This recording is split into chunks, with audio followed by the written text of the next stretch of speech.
이 복된 기쁨의 주일에 허락하신 하나님의 말씀 함께 보겠습니다. 신명기 4장 1절에서 6절 말씀입니다. 이스라엘아, 이제 내가 너희에게 가르치는 규례와 법도를 듣고 준행하라. 그리하면 너희가 살 것이요 너희 조상의 하나님 여호와께서 너희에게 주시는 땅에 들어가서 그것을 얻게 되리라. 내가 너희에게 명령하는 말을 너희는 가감하지 말고 내가 너희에게 내리는 너희의 하나님 여호와의 명령을 지키라. 여호와께서 바알보올의 일로 말미암아 행하신 바를 너희가 눈으로 보았거니와 바알보올을 따른 모든 사람을 너희의 하나님 여호와께서 너희 가운데에서 멸망시키셨으되 오직 너희의 하나님 여호와께부터 떠나지 않은 너희는 오늘까지 다 생존하였느니라.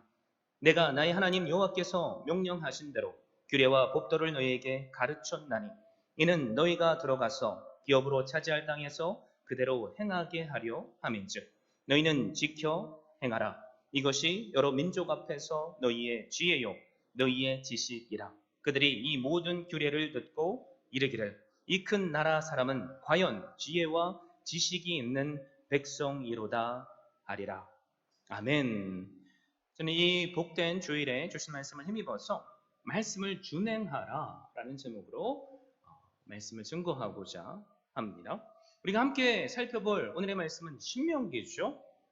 모세가 120세의 노년에 죽음을 앞둔 그 시점에서 출애굽한 이스라엘 2세대들을 향해서 선포한 고별 설교의 말씀입니다. 과거 모세는 출애굽 1세대들이죠. 그들에게 시내산에서 하나님 말씀을 선포하고 가르쳤습니다. 출애굽기, 레위기 등의 말씀이 바로 그것입니다. 그런데 이스라엘 백성들은 하나님의 말씀을 들었습니다.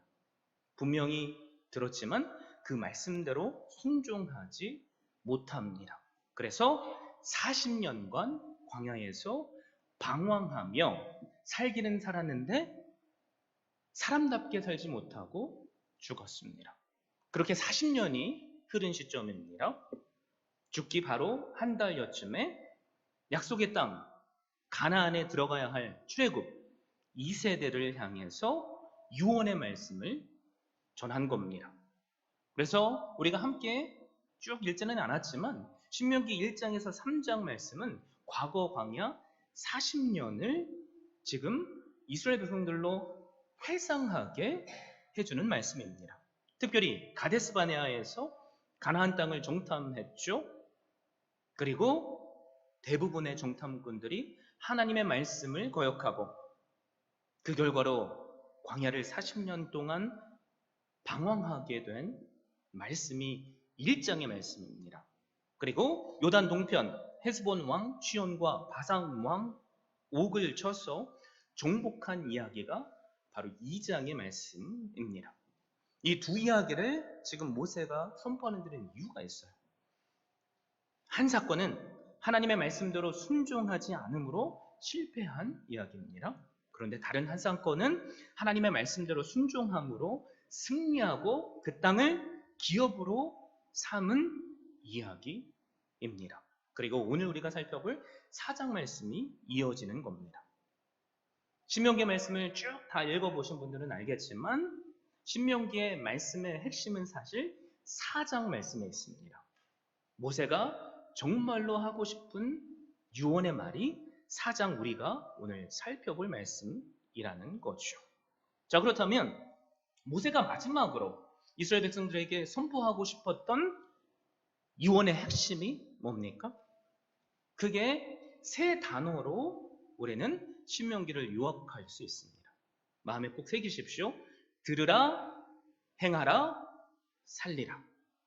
좀 더 자세히 말하자면 율법을 들으라, 그리고 행하라, 그러면 살리라.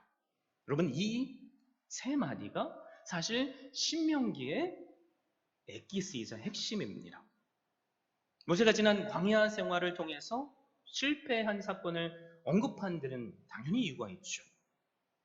하나님의 말씀을 순종하지 않으면 너희는 살긴 살지만 사람답게 살지 못할 것이다. 그러나 하나님의 말씀에 순종하면 너희는 살 것이다. 그게 바로 1절 말씀입니다. 제가 이렇게 읽어드립니다. 이스라엘아, 이제 내가 너희에게 가르치는 규례와 법도를 듣고 준행하라.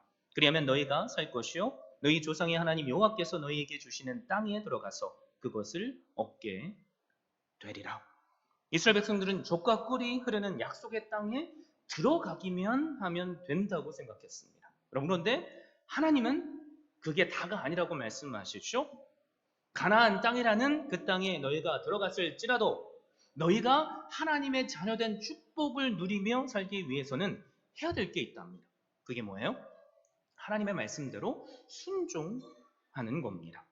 그래서 1절 하반절에 보면 모세는 여호와께서 주시는 그 땅에 너희가 들어가고 또 그것을 얻게 된다라고 말씀하고 있습니다. 다른 말로 표현하자면 뭐예요? 가나안 땅에 들어가도 그 땅을 너희가 순종하지 않으면 얻지 못할 수 있다. 자녀된 축복을 누리며 살 수 없을지도 모른다.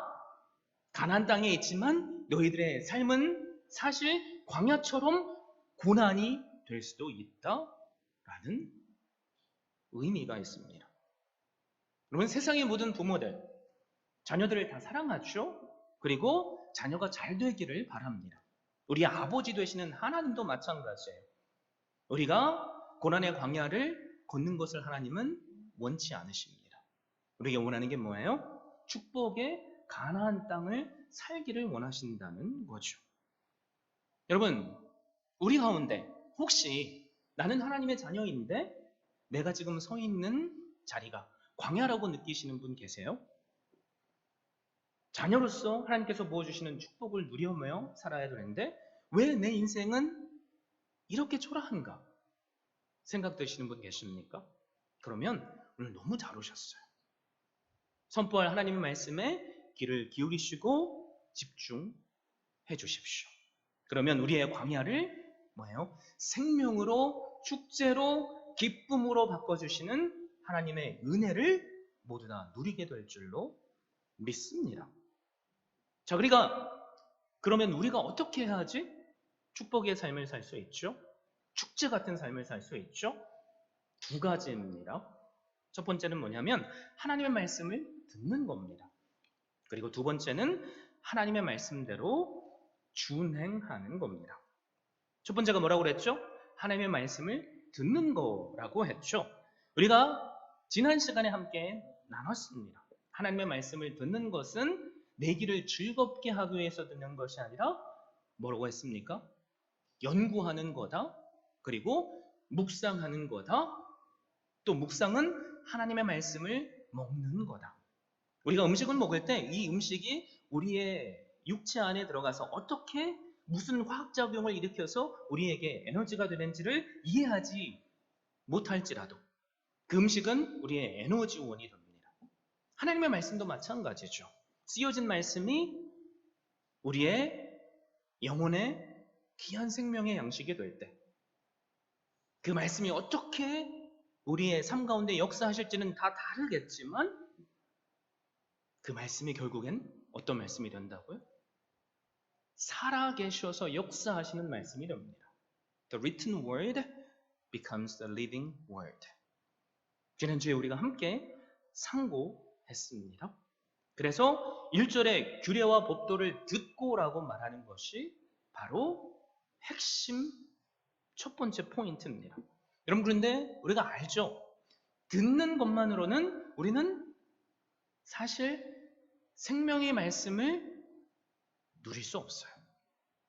듣고 그것을 소화하고 그 소화된 말씀이 스스로 역사하셔서 생명의 말씀이 되게 하는 그 주야로 묵상하는 그 자리, 하나님의 말씀을 먹는 자리, 그리고 연구하는 자리까지 나가면 됩니다. 그런데 우리가 그런 자리로 나아가기 위해서 필요한 게 있어요. 뭐죠? 두 번째 포인트죠. 하나님의 말씀대로 준행하는 겁니다.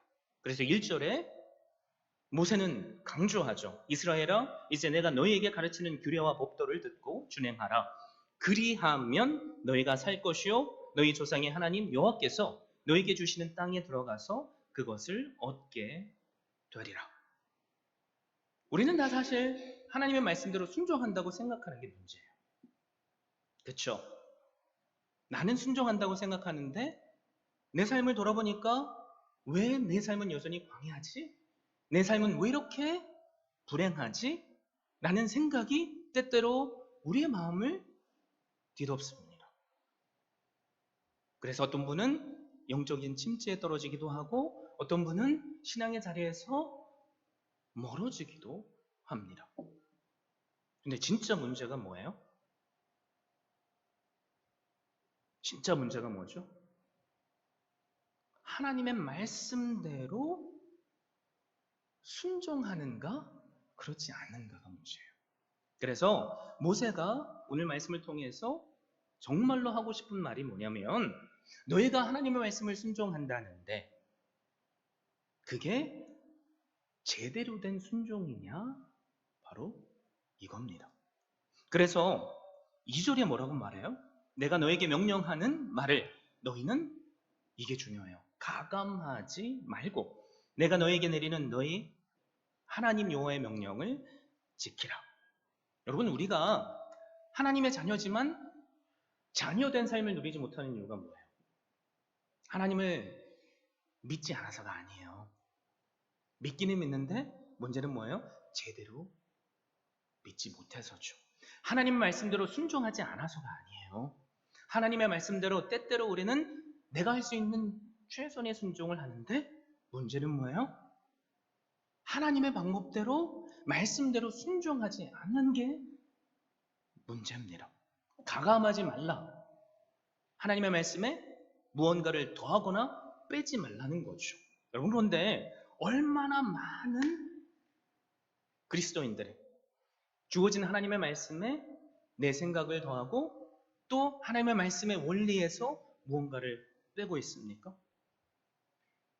이스라엘 백성들을 생각하면 그들이 어떤 죄를 지었는지 우리는 알게 되죠. 왜 이스라엘 백성들이 40년간 광야를 방황합니까? 오직 왜 여호수아와 갈렙만 약속의 땅 가나안에 들어갑니까? 여러분 이유가 뭐라고 생각하세요? 다른 이유가 없어요.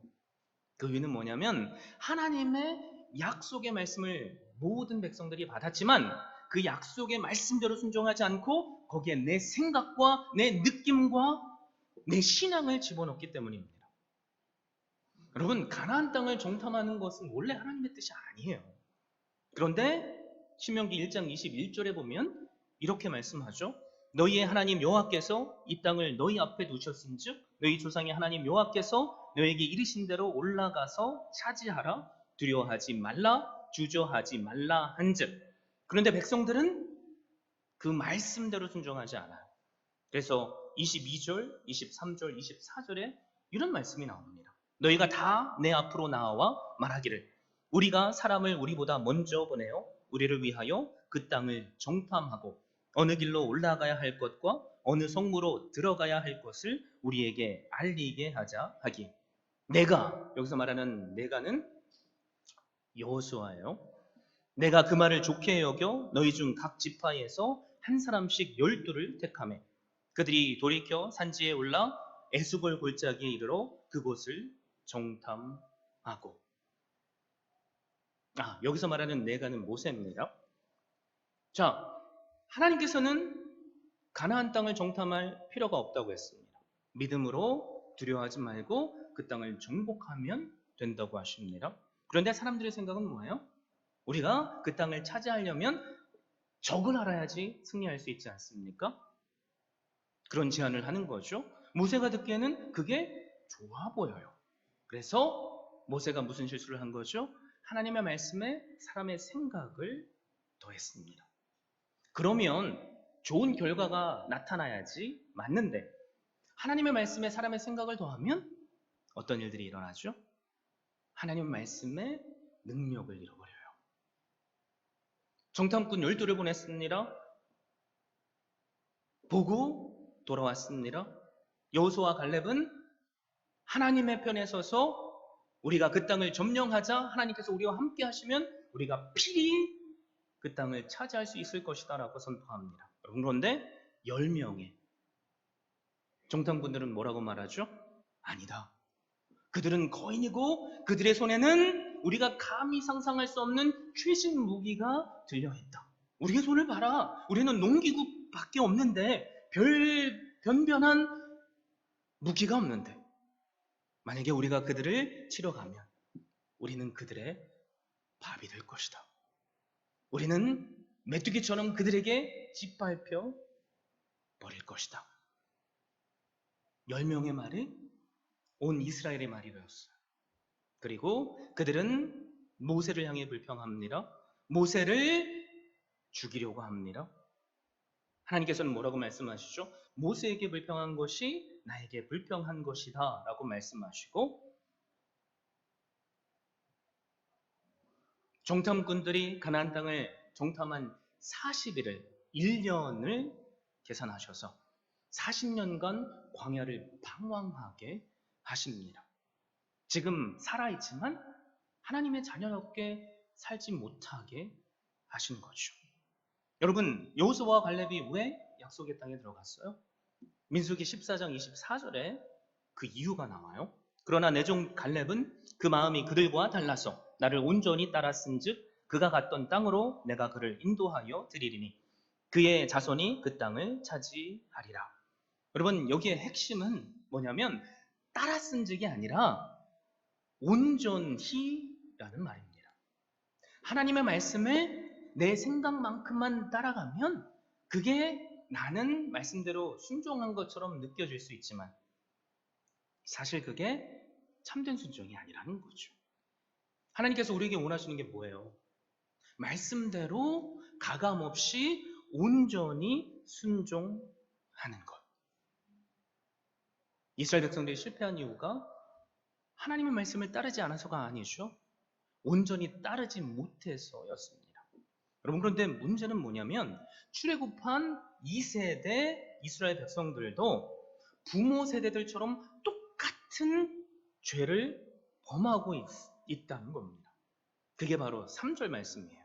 여호와께서 바알보올의 일로 말미암아 행하신 바를 너희가 눈으로 보았거니와 바알보올을 따른 모든 사람을 너희의 하나님 여호와께서 너희 가운데에서 멸망시키셨으되. 여러분, 이 바알보올의 사건은 부모 세대가 아니라 출애굽 2세대, 이제 가나안 땅을 들어갈 세대가 저지른 죄입니다. 바알보올의 사건이 어디 나오죠? 민수기 25장 말씀에 나와요. 이스라엘이 모압 여자들의 유혹에 빠져서 모압의 신인 바알보올에게 가담한 죄입니다. 그 죄로 인해서 하나님은 24,000명의 생명을 거둬가셨어요. 여러분, 바알보올의 그 우상에 가담한 일이 왜 하나님의 말씀대로 순종하지 않은 것인가? 무언가를 가감한 것인가? 그런 생각이 드시죠? 여러분, 그 이유가 있습니다. 자, 바알은 가나안 사람들이 섬기는 농사의 신입니다. 그런데 이스라엘 백성들은 스스로 생각하기를 농사의 신이 아니라 뭐예요? 양을 치는 백성들이기 때문에 양을 치는 목양하는 신을 섬기고 있다고 생각한 거죠. 그래서 지금 모압 여자들이 이스라엘 백성들을 유혹하는데 어떻게 유혹했냐면 너희들이 가나안 땅에 이제 들어갈 텐데 가나안 땅은 너희들이 지금까지 섬겼던 여호와 하나님만으로는 안 돼. 농사의 신, 풍요의 신 바알을 섬겨야 돼. 그러니까 잘 생각해봐. 이스라엘 백성들의 마음속으로 생각해 볼 때 그럴듯해 보이는 거죠. 그렇지, 내가 하나님을 안 섬기겠다고 한 게 아니야. 하나님도 섬기고 또 농사의 신인 바알도 함께 섬긴다면 와, 누이 좋고 매부 좋고 일석이조네. 그래서 그들의 유혹에 넘어갔고 하나님 앞에 범죄한 겁니다. 결국엔 본질은 뭐예요? 하나님의 말씀에 하나님 그 위에 우상을 더해버린 거죠.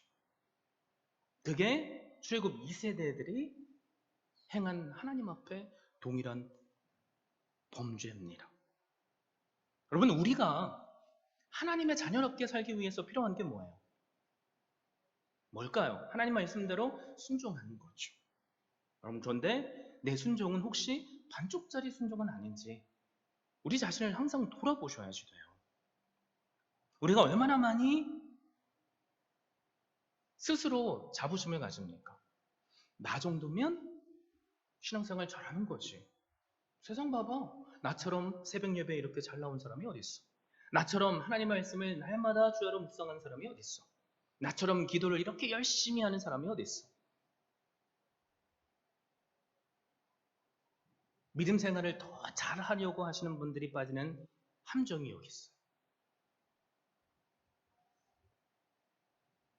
그래서 신앙생활을 잘하는 분들이 빠지기 쉬운 죄는 뭐예요? 교만이죠. 예수님께서 이 땅에 오셨을 때 종교 지도자들이 품었던 죄. 겉으로 보면 감히 일반 이스라엘 백성들이 범접할 수 없는 존경받아 마땅한 종교 지도자로서의 삶을 삽니다. 흠잡을 게 하나도 없다는 거죠. 근데 본질적인 문제는 뭐예요? 그들 안에 하나님이 없어요. 그들이 입술로 내버리는 모든 말들은 스스로를 자랑하는 겁니다. 그들의 행동은 또 어때요? 골방에서 주님 앞에 홀로 겸손히 기도해야 되는데 시장 한가운데 가서 두 손을 들고 큰 목소리로 기도합니다. 그러면서 어떤 기도를 해요? 하나님, 저는 저 죄인들과 같지 않고 하나님을 위해서 이것도 했고 저것도 했습니다. 하나님, 저를 복 주십시오. 그들 안에 하나님이 계십니까? 아니죠. 나만 존재합니다. 내가 우상된 삶을 사는 거죠. 여러분, 그래서 우리가 하나님의 자녀답게 살기 위해서는 말씀을 지켜야 됩니다. 어떻게 지켜야 돼요? 가감하지 않고 여호수아와 갈렙처럼 있는 그대로. 여러분, 사실 그렇게 하는 게 쉽나요? 어떻게 생각하세요? 누군가가 여러분에게 여러분 하나님의 말씀을 준행하고 사는 게 쉽습니까? 라고 물어본다면 여러분들은 뭐라고 대답하시겠어요? 선뜻 그럼요 쉽죠 라고 말하고 싶지만 사실 그 대답이 안 나오잖아요. 저도 그래요. 여러분, 그런데 정답을 얘기해 줄까요? 믿으면 쉬워요. 믿으면 쉽습니다. 자, 이 아이디어를 어디서 차용했냐면 C.S. 루이스라는 아주 유명한 존경받는 기독교 작가가 한 말에서 차용한 거예요. 어떤 사람들이 C.S. 루이스에게 이런 질문을 했습니다. 하나님을 사랑하는 것이 쉬운 일입니까? 수많은 사람들이 있는데 아무도 대답을 못 하더래요. 근데 지나가다가 C.S. 루이스가 한 마디 툭 던지고 가는 거죠. 사랑하는 사람들에겐 쉽습니다. 야, 명언이죠. 제 마음속에 그 글을 읽는데 막 감동의 울림이 있었어요. 맞지. 사랑하는 사람에겐 사랑이 쉽지. 여러분, 부모로서 저기 뒤에 제 두 딸들이 있는데요. 아무리 저한테 잘못하고 막 버릇없게 울고 저를 막 엉덩이를 딱딱 차고 아이들이 막 그러지는 않지만 그런데도 우리 아이들을 향한 사랑을 저는 끊을 수가 없어요. 여러분, 이 사랑은 노력해서 되는 사랑이 아니에요. 사랑하니까 되는 거죠. 여러분, 말씀에 순종하는 것 왜 못합니까? 본질이 뭐예요? 믿지 못해서요. 믿지 못해서. 그래서 제가 말씀을 준비하면서 너무나도 부끄러웠습니다.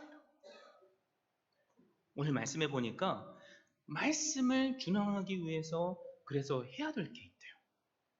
2절 말씀을 제가 다시 읽어드립니다. 내가 너희에게 명령하는 말을 너희는 가감하지 말고 내가 너희에게 내리는 너희 하나님 여호와의 명령을 지키라. 말씀을 준행하려면 먼저 선행해야 할 것이 있는데 그 말씀을 지키는 겁니다. 여기 지키라라는 이 단어 히브리어로 샤마르라고 하는데요. 울타리를 치는 거예요. 그 어떤 것도 범접하지 못하게, 그 어떤 것도 잃어버리지 않게. 이 지키라라는 말씀의 핵심이 뭐냐면 우리가 날마다 하나님의 말씀을 묵상함으로 내 마음에 울타리를 쳐서 내 마음속에 내 다른 생각이 들어가지 못하도록, 세상의 원리가 들어가지 못하도록 지키라는 겁니다. 그래서 그 말씀을 주야로 묵상하며 때로는 암송하며 지키면 어떤 일이 벌어져요? 말씀이 스스로 살아서 역사하시는 일이 벌어져요. 이걸 또 다른 말로 뭐냐면 믿음이 생깁니다. 믿음이 생기면 할 수밖에 없죠. 여러분, 사기꾼들이 사기를 치는 방법에는 단계가 있대요. 다 우리 알잖아요. 우리가 처음부터 누군가를 믿지 않죠. 그래서 사기꾼들은 누군가를 속이고 사기를 칠 때 몇 단계를 걸칩니다. 처음에는 인간적인 교제를 하고 친구가 되는 거죠.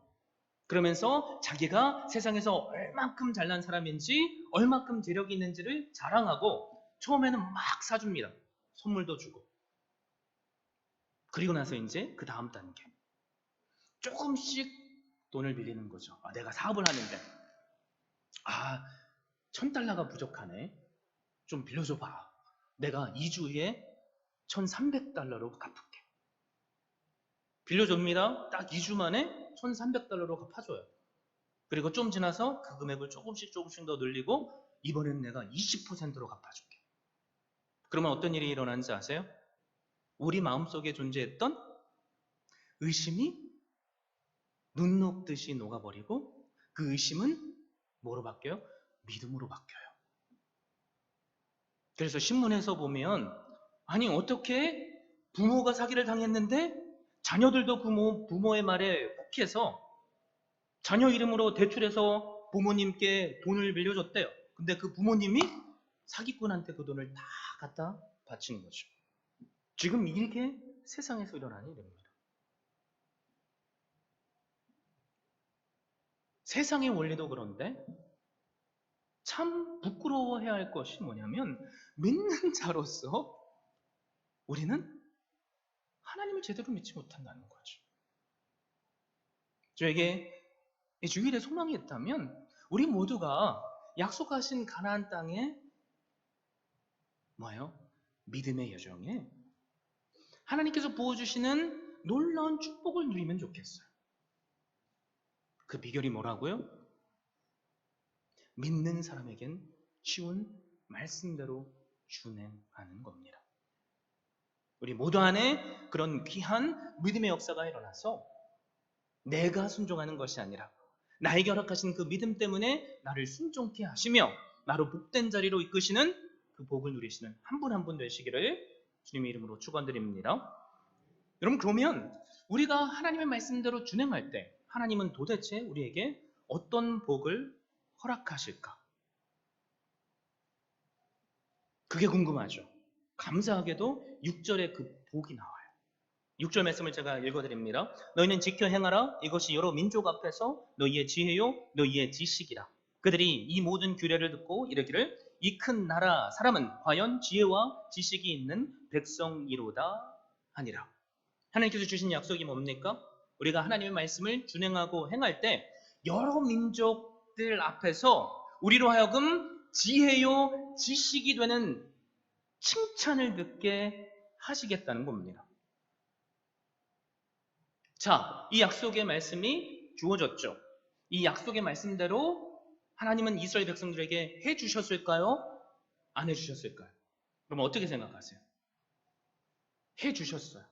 우리는 그걸 어디에서 알 수 있냐면 바로 여호수아가 보낸 2명의 정탐꾼 사건을 통해서 볼 수 있습니다.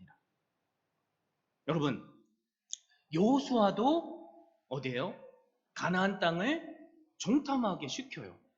모세는 12명을 보냈는데 여호수아는 2명을 보냈습니다. 그 2명이 요단강을 건너서 가장 먼저 보이는 여리고라는 성을 정탐을 합니다.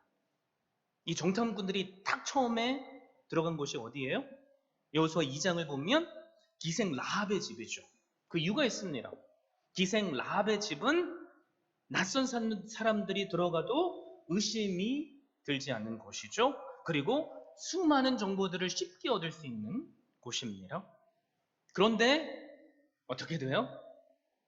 금방 발각이 되어버렸어요. 이미 여리고성 안에 있는 사람들은 이스라엘 백성들을 향한 소문을 들어 알고 있습니다. 그리고 철저하게 경계를 하고 있죠. 정탐꾼들은 그래서 위기를 만났습니다. 그런데 라합의 목숨을 건 도움으로 그들은 살아서 여호수아 앞에 돌아갈 수 있었습니다. 라합이 왜 생명의 위협을 감수하고 이 2 정탐꾼들을 도와줘요? 그 이유가 뭡니까? 라합은 이미 들어서 알고 있는 거죠. 이스라엘 백성들이 믿는 하나님이 상천하지를 주장하시는 참 하나님이시라는 것을 알고 있습니다. 그게 어떤 소식까지 들렸냐면 이스라엘 백성들이 애굽에서 나올 때 홍해를 가르신 하나님,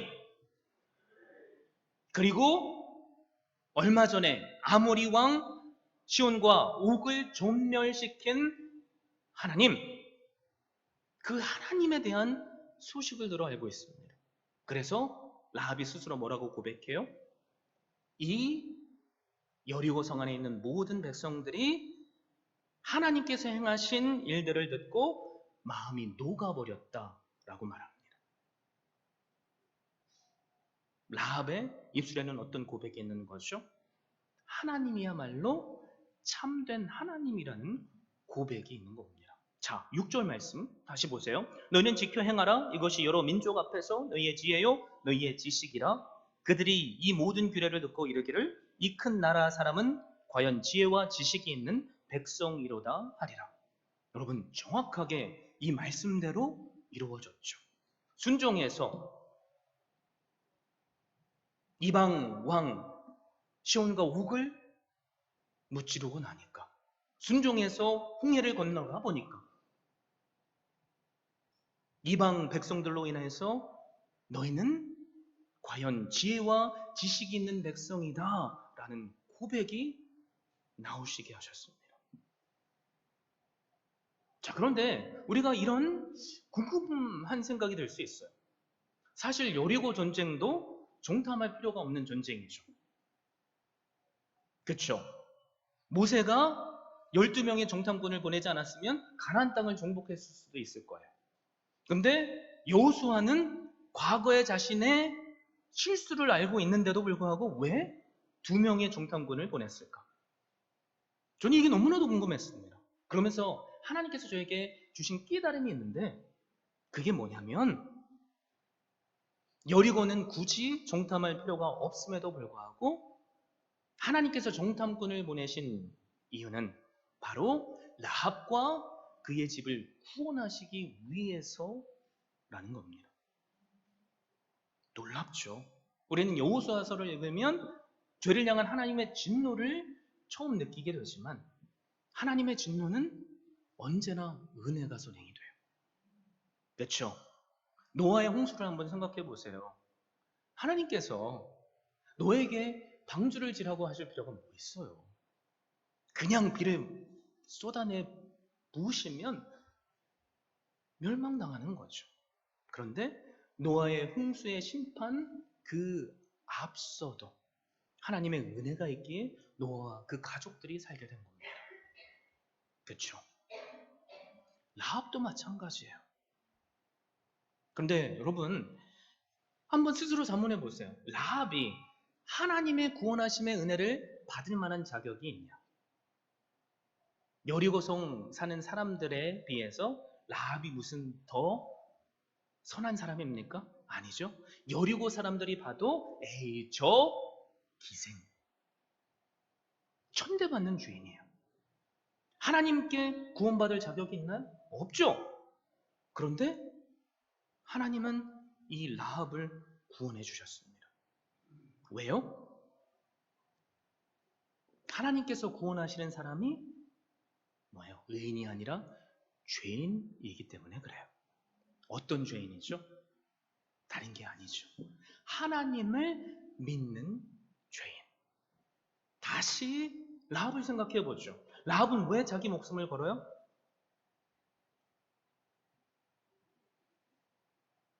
왜 겁니까? 라합이 왜 목숨을 겁니까? 믿으니까. 하나님의 말씀을 준행하는 것은 믿는 사람에겐 그래서 쉬운 겁니다. 라합처럼 말이죠. 그래서 히브리서 11장 31절을 보면 이렇게 라합에 대해서 말씀해요. 믿음으로 기생 라합은 정탐꾼을 평안히 영접하였으므로 순종하지 아니한 자와 함께 멸망하지 아니하였도다. 믿음으로 믿기 때문에 순종이 쉬운 겁니다. 또 야고보서는 뭐라고 선포하죠? 2장 25절 또 이와 같이 기생 라합이 사자들을 접대하여 다른 길로 나가게 할 때에 행함으로 의롭다 하심을 받은 것이 아니냐. 야, 믿으니까 순종하는 것이 쉽답니다. 믿으니까 행함으로 구원을 받은 것이 아니냐라고 말씀하십니다. 라합이 믿음으로 행한 결과가 뭐예요? 나 한 사람만 구원받는 것이 아니라 붉은 동아줄을 묶은 그 집안에 있는 모든 친척과 가족들이 구원을 얻습니다. 여러분 이 붉은 동아줄이 뭘 의미하는지 아세요? 십자가의 사랑. 여러분 우리도 과거 죄 요인에 죽을 수밖에 없던 라합과도 같은 운명이었지 않습니까? 그런데 하나님께서 우리에게 요구하시는 게 뭐예요? 그 붉은 동아줄이 의미하는 십자가의 보혈의 피를 믿는 믿음, 그거 하나 아닙니까? 우리도 멸망당해야지 마땅한 자들이에요. 그런데 하나님은 우리의 선행이 아니라 다른 그 어떤 것이 아니라 오직 예수 그리스도를 믿는 믿음을 보시고 우리를 구원하셨어요. 여러분 이게 믿겨지면 말씀대로 순종하는 건 쉽습니다. 그런데 내가 순종하지 못한다? 내가 믿음이 없다는 것을 스스로 증명하는 건 아닌지 돌아보십시오. 이혼주 목사의 책이란 모름지기란 시에 이런 표현들이 나와요. 나는 가끔 요리책을 본다. 그러나 나의 요리책이 감자탕이나 북엇국으로 꽃을 피우는 일은 거의 없다. 아내도 가끔 요리책을 본다. 아내의 요리책은 곧장 밥상으로 올라가 콩나물 밥이나 동태찜으로 태어난다. 책이란 모름지기 나처럼 읽지 말고 아내처럼 읽을 일이다. 눈으로만 읽지 말고 손발로 읽을 일이다. 참 여운이 남는 시죠. 저는 이 시 속에서도 한 사람의 사랑을 봤어요. 아내의 남편과 자녀들을 향한 사랑. 그래서 똑같이 요리책을 읽지만 그 요리책이 눈에 보이고 먹을 수 있는 요리로 다시 태어난 겁니다. 여러분, 아내의 남편과 자녀들을 향한 사랑이 맛있는 음식들로 꽃을 피우는 것처럼 십자가에 우리를 향한 사랑이 우리의 순종으로 꽃필 수 있기를 바랍니다. 십자가를 믿는 우리의 믿음이 우리 안에서 스스로 살아서 역사하셔서 하나님의 말씀대로 순종할 수밖에 없는 나를 다시 태어나게 하시는 그 은혜 자리로 나갈 수 있기를 바랍니다. 더 이상 광야를 걷지 마십시오. 광야가 축복된 자리가 될 수 있는 길이 있다면 내가 마음속에 날마다 묵상하며 지키는 그 말씀이 나의 자원하는 순종이 될 때 축복이 될 줄로 믿습니다. 그 귀한 복된 자리에 나가시는 한 분 한 분 되시기를 예수 그리스도의 이름으로 축원드립니다.